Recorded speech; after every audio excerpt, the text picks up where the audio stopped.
si Jorge Mario Bergoglio, ganyan.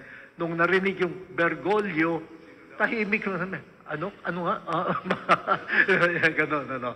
Pero nung na yung siya yung papa at yung pangalan ni Francesco, sigawan na yung mga tao, Francesco, yun yung nangyari.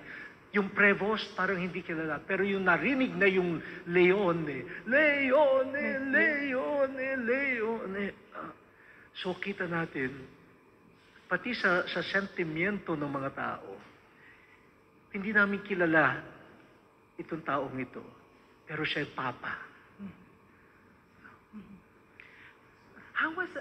How would you describe the atmosphere inside the Sistine Chapel nung nalaman nyo na po kung sino ang susunod na Santo Papa? They confirm na kasi according to the rule, 2/3 majority ng number. So alam namin kung ano yung number na dapat maabot. And syempre binabasa, 3 yung scrutiners, no, binabasa bawat So bawat isa sa amin, pwede ka rin naman sa sa upuan mo magbilang. At nangyari yan ito nung kay Pope Francis at nangyari rin ngayon nung naabot na yung number na talagang applause, no, talaga joy. Kasi canonically yan na. Pero dapat tapusin yung pagbibilang kasi hindi pa naman para makuha talaga yung mabilang kung yung votes ay tumutugma sa number noong mga bumoto. Ganun, no? Pero may ganung explosion of joy and gratitude. Pero ambawa ako personally nung kay Pope Francis, kasi ang upuan ko ay parang the opposite side. At nandito ako sa may pintuan, siya malapit doon sa harap, doon sa may altar. Nakita ko siya, no, habang nagsisigawan kami, nagpapalakpakan, siya, parang, sabi ko nga, naku po, ano ba yung ginawa namin? parang pinatungan namin ng krus itong isang tao, no? Ngayon naman, katabi ko si Cardinal Prevost, kaya nung parang palapit na ng palapit, naririnig ko yung hininga niya, parang lumalalim. Sabi ko, okay lang na huminga ng malalim. Okay lang. No? At nung inabot na niya yung number, no, talagang gano'n din, the same joy, no, na and we just have to pray for him na whoever. Cardinal Tagle, naging mailap po kayo sa media, bago po ang conclave. And I'm sure naririnig nyo po na kasama po kayo sa mga papabili. At lahat po ng Pilipino ay talagang nagdarasal. I don't know the pressure na naramdaman nyo before po nagsimula. Hindi po sa na-disappoint, I don't think that's the word na na-disappoint ang mga Pilipino na hindi po kayo ang narinig naming pangalan. Pero nandoon po kasi yung hope. Nandoon po yung pagkasabik namin na talagang hope, marahil ay Pilipino. Ano po ang mensahe nyo na marami po ang nagdasal na isa po sa inyo, meron pa nga po dark horse po, hindi daw dark horse si Cardinal Ambo. Ano po ang gusto nyong mensahe ngayon na bakit kinakausap nyo na kami? Siguro po, una ay maraming salamat sa mga yung parang nagtiwala sa amin, no, na at nakita, ewan ko kung ano nakita nyo sa amin, na inisip nyo na pwede kaming posibleng maging papa, no? Ewan ko ba? Ako, pag tinitignan ko sarili ko, parang hindi ko maisip yun. Pero kung mayroong nakakaisip ng gano'n, edi maraming salamat. Pero siguro ito ay rin sa atin, ito ay isang parang spiritual learning sa atin na when it comes to the ministry in the church, ay ang criteria, ang approach ay hindi katulad ng yung nangyayari sa mundo. No? Kaya yung pag sinabing we rely on the Holy Spirit at ang pag-ano ay through prayer, disiplinado dapat kaming lahat na hindi isipin o magpadala na kandidato nga ako. Ako. Yung ganung internal discipline ay kailangan. No? Kasi kung hindi baka kainin ka rin ng ganoong kaya yung internal discipline na hindi walang kandidato dito na parang ipopromote mo ang sarili mo, ang kababayan mo, kung ano, kundi balik ka doon sa babanggitin mo sa pagboto mo. Haharap ako sa Diyos na huhusga sa akin. Kaya Hihirit na lang po ako ng bawat isa po sa inyo na what message would you like to send the Filipino Catholics po na talagang tumutok, naghintay sa bagong Santo Papa? Ano pong gusto niyong ipaabot na mensahe at dito po sa bago nating Santo Papa na si Pope Leo XIV? Siguro ang may papaabot kong mensahe sa kapwa ko Pilipino ay yung magpapasalamat tayo sa Panginoon sa pagbigay sa atin sa kanyang handog na bagong Santo Papa in the person of Pope Leo the 14th. And then we all know na although sa tingin po natin, being a Pope is an honor, pero this is also a very great responsibility. Kailangan ng ating Santo Papa ang ating dasal, ang pag-offer natin para sa Kanya, sa Kanyang pastoral ministry, ng kung anumang mga sakripisyo na magagawa natin.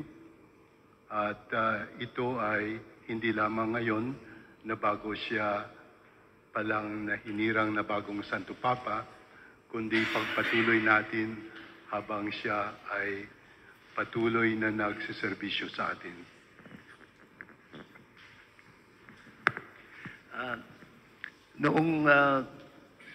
Nung i-proclaim na at iharap na siya sa amin at nakasuot puti na siya, pumila kami para batiin siya isa-isa. That was very touching. Tapos nung ako na paglapit ko sa kanya, ang sabi ko, Holy Father, and by the way, he speaks American English. So sabi ko, Holy Father, I wish you could visit us in the Philippines. And sabi ko, I come from Pampanga, and the province of Pampanga was evangelized by Augustinians, your brothers. The first missionaries in the Philippines were Augustinians. Of course, along with the Jesuits and Dominicans and the other congregations. Pero yung buong area namin sa Central Luzon, Augustinian yun. Sabi ko, kasi naging superior general siya ng mga Augustinians. And take note, from a Jesuit Pope now to an Augustinian Pope, no? So, and nakangiti lang siya, sabi niya, if God allows that, sabi ko, lakas naman ng loob ko nang imbitahin ko na yung Santo Papa eh. State visitor siya pag pumunta sa atin, di ba? Yeah. Okay? Yes. Well, katulad ni Cardinal Joe, ang mensahe ko ay pasasalamat, no? At sana yung makita rin natin dito sa paraan ng pagboto natin ng isang pinuno sa Catholic Church, ang kakaibang paraan ng pagpili ng mga pinuno. Of course, alam naman natin we distinguish between religious leaders and political leaders. Kaya ako kayo ina-address ng ganito ay dahil panahon po ng eleksyon, ng halalan sa ating bansa. At parang sana may turing nating isang sagradong pagkakataon ang paghalal ng pinuno. At sana din, parang mensahe ko din nito sa mga tumatakbo o mga kumakandidato. Although sa conclave, walang kandidato kasi lahat kandidato. No? Yun nga, na magtulong-tulong naman po tayo na magkaroon tayo ng mga bagong modelo ng pamumuno. No? Kasi isa sa mga tinatanaw nating malaking utang na loob sa Panginoon ay itong mga sunod-sunod na mga naging Santo Papa ay napakahuhusay na mga pinuno. May kani-kaniya silang natatanging mga galing. At may isang kardinal na who took note of that eh. Ang sabi niya, hindi niyo ba naiisip, ang sabi niya, that in these past several decades, lahat ng mga binigay na Santo Papa sa atin ng Panginoon ay napakababanal, napakahuhusay, napakagagaling at napakababa ng loob ng mga tao. At talagang naging huwaran sa pamumuno. So, yun po. Salamat. Ang isang mensahe ko sa ating hindi lang sa mga Katolikong Pilipino kundi sa Pilipino ay wag sana nating ikalalaki ng ulo, pero kapag napag-uusapan yung mga pagbisita ng mga papa sa iba't ibang bansa, parang ang laging ano ba ito yung standard ay ang Pilipinas, no? Yung ano ba yun? Yung parang hindi natin mapaliwanag na bumubukal na pag-ibig ng mga Pilipino sa Santo Papa. Nakita naman natin nangyari kay Pope John Paul II, no? At yung World Youth Day na nag-set ng pinakamalaking gathering, 5 million people sa closing mass. For a long time, yun ang Guinness record. Pero nalampasan nung pagbisita ni Pope Francis, naging 6 million.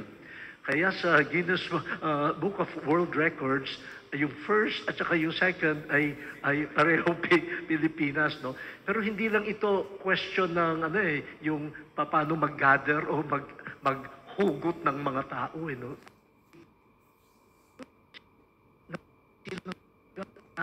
Sa araw na gano'n, no? Wala namang pabuya na pinamimigay, pero kitang-kita mo dahil sa pag-ibig at sa pananampalataya. Sana yun ang ating ipakita rin kay Pope Leo, no? Kung paano nakwento ni Cardinal Ambot nung na-elect si Cardinal Bergoglio as Pope Francis, nung isa-isa na kaming lumalapit, ganun din na sinabi ko, Pope, sana makabisita ka sa Pilipinas. Sabi naman niya, oo, talaga. Gusto kong pumuntang Pilipinas. Pagbalik ko sa upuan ko, sabi ko, siguro lahat naman kaming kardinal nag-imbita doon sa Papa. Siguro. At siguro lahat naman kami sinabihan niya, sige, ganyan. Marso yun. No? Pagbalik ko dito sa Rome ng Abril sa isang meeting, nakita ko siya, sabi niya, yung pagbisita ko sa Pilipinas, inaayos yun na ba? Ay, naku, hindi pa ho. Hindi ko pa ho nakakausap yung mga ibang obispo. Ang alam ko po, sa 2016 ay may International Eucharistic Congress sa Cebu. Naririnig ko na iimbitahan kayo doon. Sabi niya, mahina ang katawan ko. Baka by 2016 wala na ako.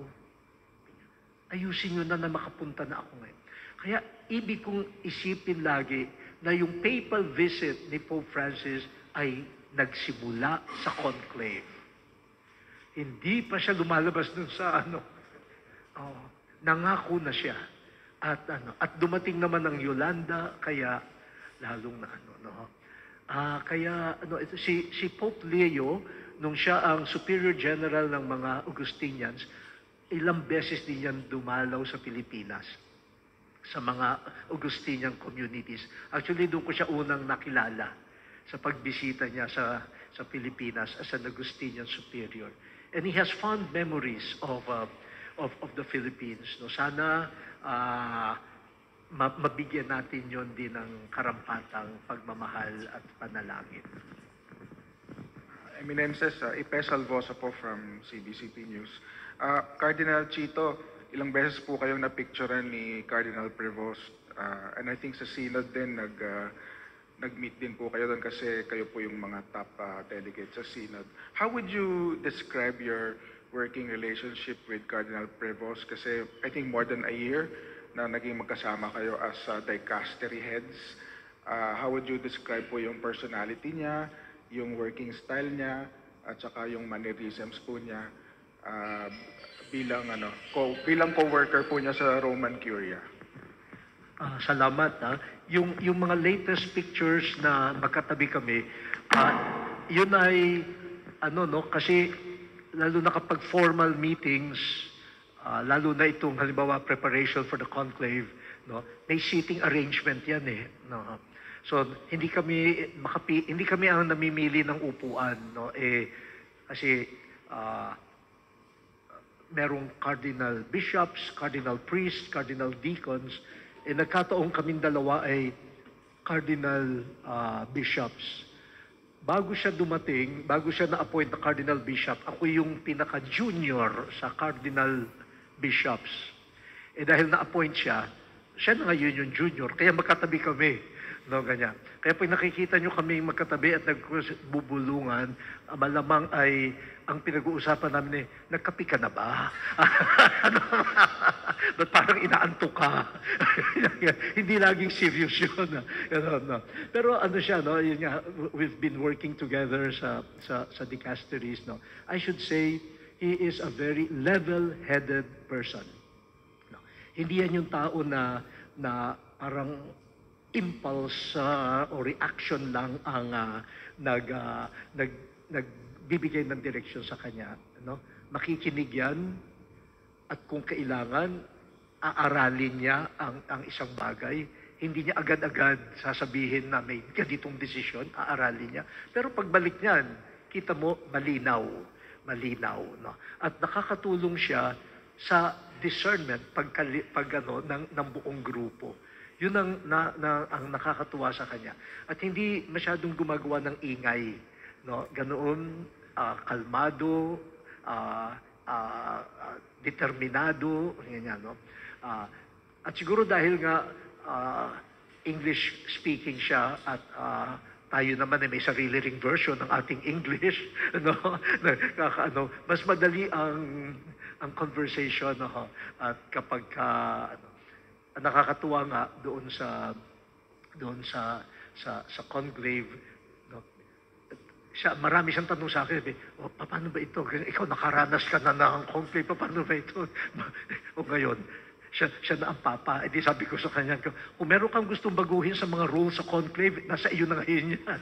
for the next conclave. No? So, ano rin, may humorous side siya. May sense of humor, no? Na pag napatawa siya, alakas ng Moses. So, very human, very, very human, very humble, but very discerning sa kanyang.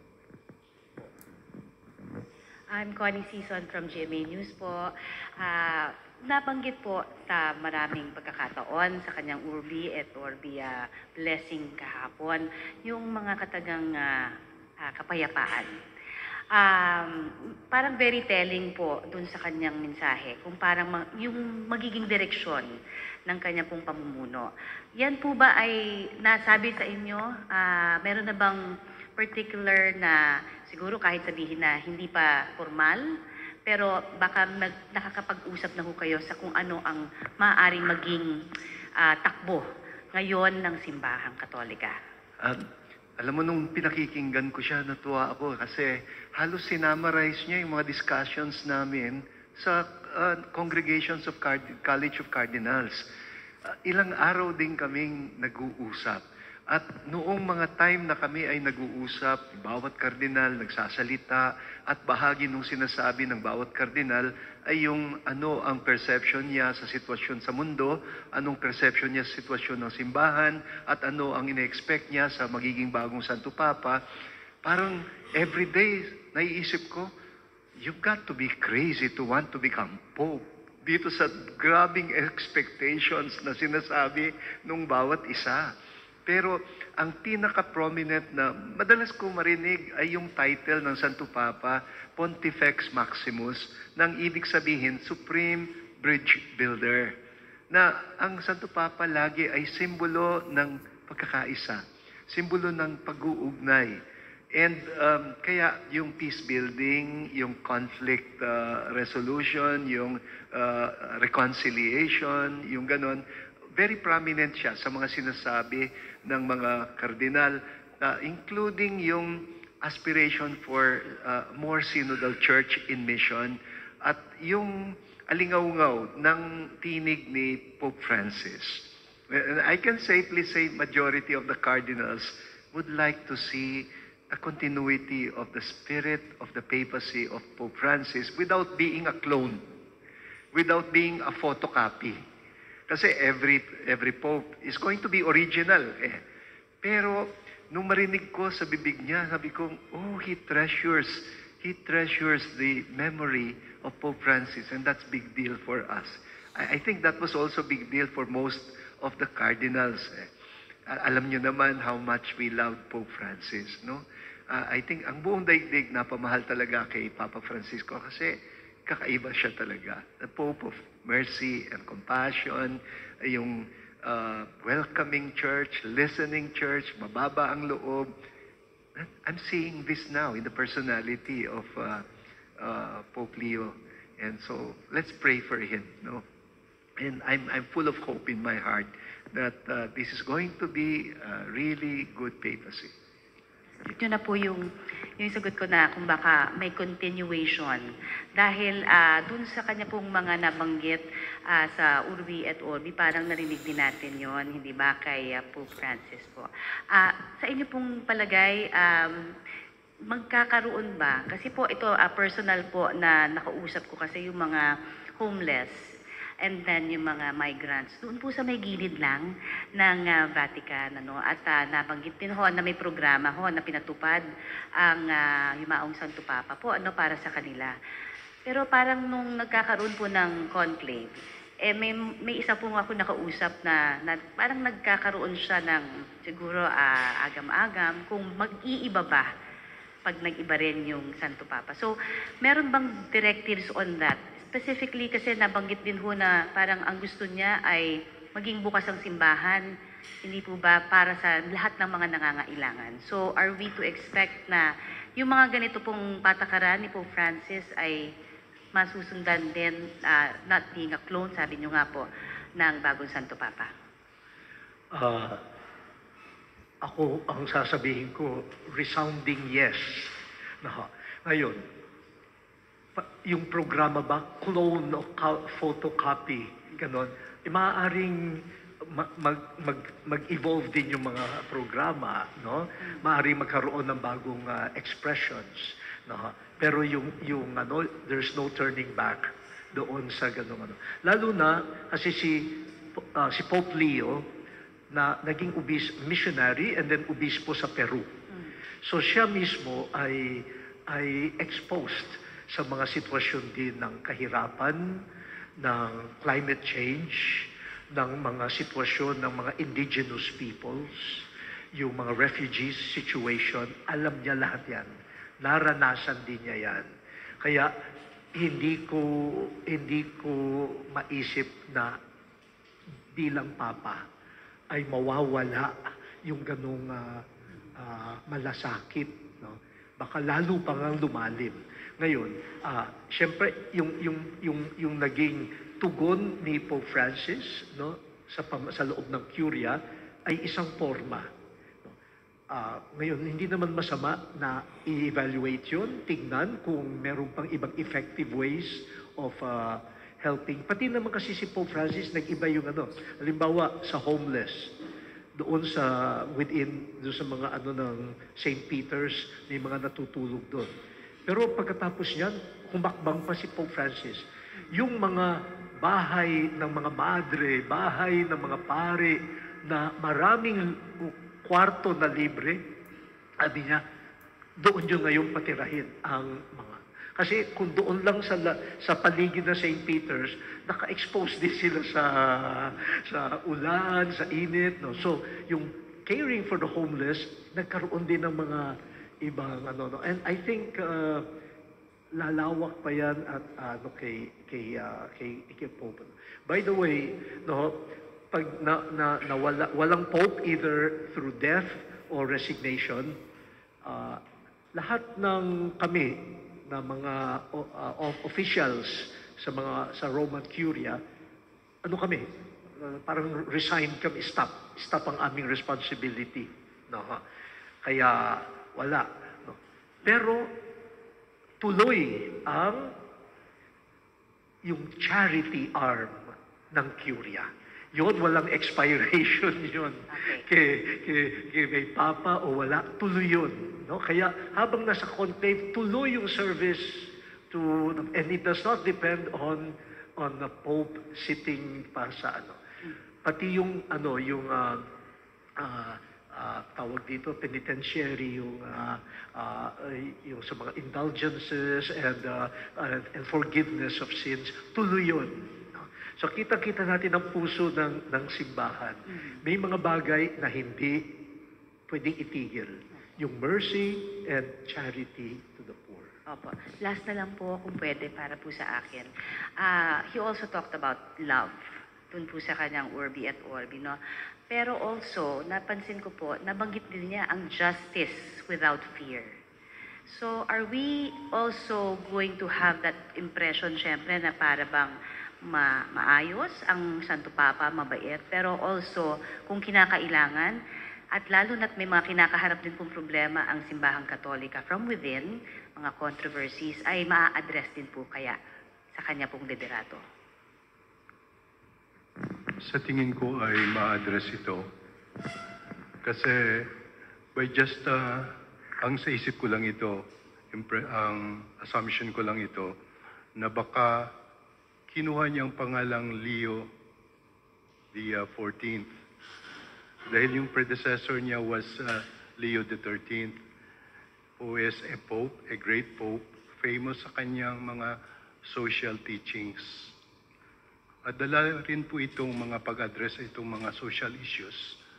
Sa tingin ko, ang gagawin ng present na Santo Papa, na he does not forget about what is happening around.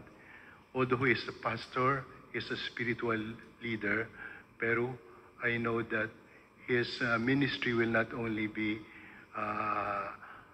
doon lang sa limits ng something about spiritual life.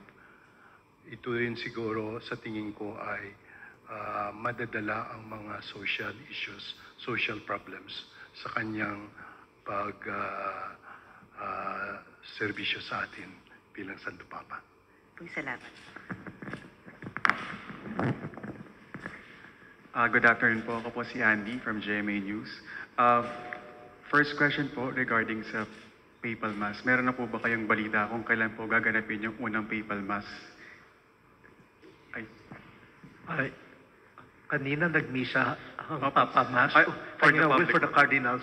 Pero yung ang tawag ay yung parang solemn inauguration of his pontificate sa 18th of March.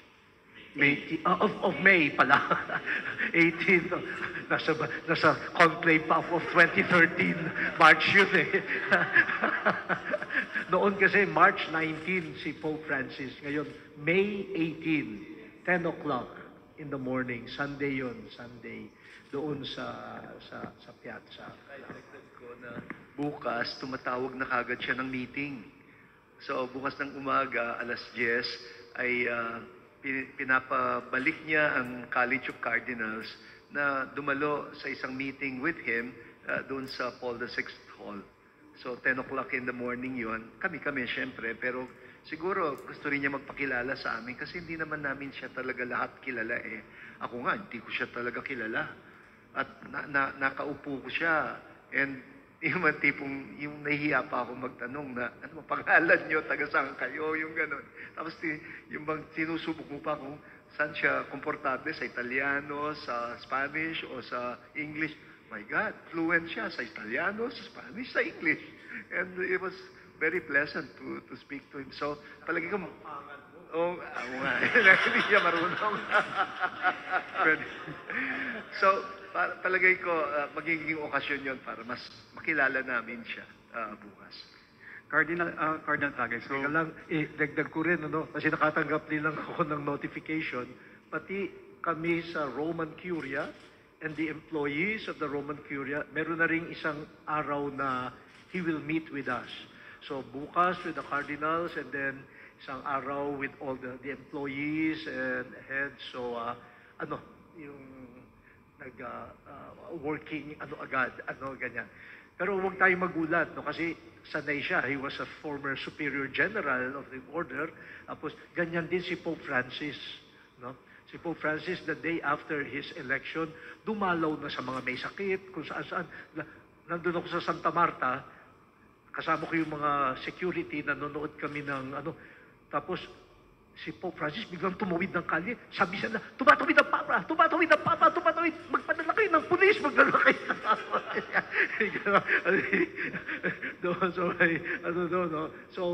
May, bawat Papa, sabi nga ni Cardinal Ambo, no, dala yung person niya no? Dala yung kanyang person doon sa office. And so they're all hard workers, no? So they will do their ministry, I'm sure, very well, but according to their own temperament then and according to their... Cardinal, sinabi niyo po kanina notification, may kinalaman po sa notification yung next question ko. Kasi nung nakaraang conclave po, di ba, cut off kayo sa entire world, sa digital world. Habang nangyayari po yun, dun sa digital world naman, ang dami pong mga memes, ang dami pong mga video na patungkol sa inyo, mga sumasayaw kayo. Meron pa nga pong ibang nagsasabi na kayo po si Cardi T. Cardi T. Cardi T, ito po yung parang pangalan ng American singer, Cardi B naman. Rapper siya. So yun po ang bansag sa inyo sa social media, Cardi T. So ano po ang palagay ninyo doon ngayon sa mga bansag sa inyo na yun na Cardi T, tapos kayo po ay popular sa social media, at paano niyo po gagamitin yun para mas mapalapit sa mga tao? Una-una sa lahat, hindi ko pinlano na masyado na makapasok sa social media, no. Baka pagtawanan ninyo ako kung sasabihin ko ito, no. Pero yung aking spiritual director nung seminarista pa kami, no, mga kasama, sabi sa akin, ako kasi ay introvert. Tingnan, natawa na nga kayo. Walang makapaniwala na introvert ako. Kaya ang sabi sa akin ng spiritual director ko, na nakikita ko kung gaano ka napapagod kapag kayong pero kasi kailangan sa ministry na lalabas ka, ganyan. So, medyo parang going against myself, yung gano'n, pero nagpapasalamat ako na naimbitahan ako sa social media, sa TV, no, sa mga recollections, sa mga talks. Tapos hanggang ngayon, meron pa akong yung Sunday show, no? Si Cardinal din meron, na kailang anniversaries. At meron ding may advantage in the sense na you bring the mission sa ganitong space, the digital space, na ngayon halos lahat ng tao nakakonekta eh. Sabi nga nila, raw ito bagong continent, the digital continent. Pero sabi ko, parang hindi na yung continent eh. Yung continent is not only inhabited by us. The continent is in each one of us. No? Kasi lahat tayo connected. So hindi lang tayo inhabitant nun, nag-inhabit na sa atin yung digital world for all its at may nakikita akong yung reach, yung halimbawa mag-sermon ka sa isang simbahan during a Sunday Mass na sabihin natin may 800 people na nandun. Yun lang 800 na nakakapakinig. Pero dahil sa internet, dahil sa web, ganyan, lumalampas ka sa physical space, no? So meron ganung advantage. Ang medyo lang ako nahihirapan dahil siguro may pagka-introvert niya ako is hindi ako masyadong at ease doon sa pagka yung pinag-uusapan ka, tapos meron kang ganyang bansag-bansag sa iyo, tapos hindi ko pa naman karakter yung mag-enjoy na panoorin yung tungkol sa akin. Sabihin na iba, ganito, hindi ko kinikilabutan ako na whether maganda yon o hindi maganda, hindi ko masyadong inaano. So, nagpapasalamat ako pero I have to admit, merong konting, parang meron ding weight ba na yung ganoong exposure. Tapos, nagkaroon kami ng meeting with Pope Francis noon, ng heads of the dicasteries on the digital technology and AI. Nagkaroon ng document on the ethical, lalo na yung ethical aspect of AI. And I remember, naging contribution ko doon sa meeting na yon ay nagbahagi ako na merong mga lumalabas na mga AI-generated, yata yun, na kinukuha yung mukha ko, kinukuha yung pangalan, yung boses ko, and then gumagawa na ng na merong, nag-advertise ako ng gamot para sa arthritis, ganyan. Nag-advertise ako ng organic tea, meron pang portable air conditioner. Tapos, yung huli ay nag-advertise ako ng PayPal blessings, yung dito, no, yung na meron pang kapag may bumili ay may kasamang golden cross at ganyan, no? Ang comment ni Pope Francis sabi, "Oh, you are a good entrepreneur." Yun lang, Pero ang tanong ko, to whom do we report? No? And whom will I report? Kasi kung meron kang dapat kung pero hindi mo alam sino ang gumawa nito, no? And then you feel helpless. No? You feel helpless na and unfortunately some people believe. Ito nga before the conclave, meron pang mga na pumili na si Pope ng kanyang successor, which was tantamount to excommunicating Pope Francis and excommunicating me. Because according to the rules, no, that will invalidate. Kaya akala no iba, wow, siya pala yung successor. Kung sino man ang gumawa nito, ang gusto, ma-excommunicate ako.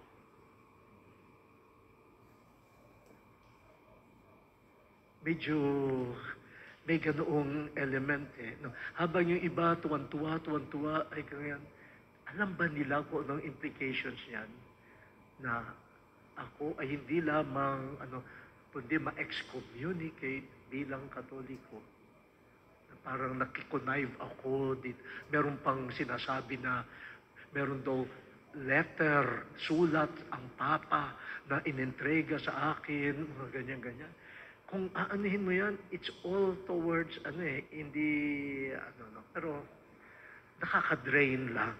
No, aaminin ko yun, nakakapagod ng pero tingnan na lang natin yung the potentials for evangelization.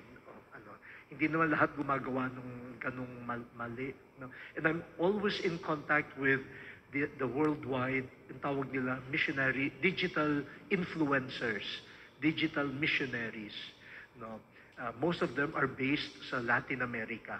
So we just have to purify the use of it. Questions po from Zoom.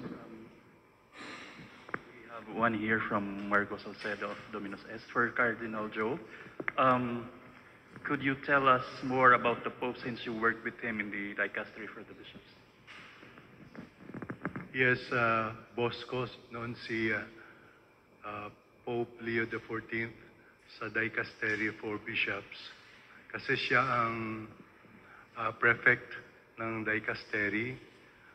Ang main na trabaho namin is to evaluate and to present to the Pope ang mga possible candidates for episcopacy. Pero every 2 weeks may meeting po kami. Every 2 weeks kung sino yung gagawing bishop sa isang area na under sa dicastery for bishops. That means itong mga area na hindi under sa propagation of the faith, under sa kay Cardinal Chito. So kaya lang, hindi po ako pupunta dito every 2 weeks. I just send through email my vote. Every 2 weeks may dumarating na ganito kakapal na mga papers about sa mga candidates for episcopacy sa akin. Binabasa ko lang po yon. And then once I have made my evaluation, then I will send my vote sa Rome. So hindi ko po talaga palaging nakakasama si Pope Leo XIV. In fact, nung pagdating ko dito sa Roma, and the first time I saw him after that, I asked him, ano na pong gagawin ko kasi mga ginawa ko na assignment, ipo-forward ko na pa po. Sabi niya, suspended muna yung aming trabaho ngayon. So, ang isa rin siguro interesting is nakasama ko rin po siya sa synod on synodality so many times. Magkatabi kami. And siguro ang synod on synodality, mga 3 weeks yun or almost 1 month. Mga 2 weeks, magkagrupo po kami.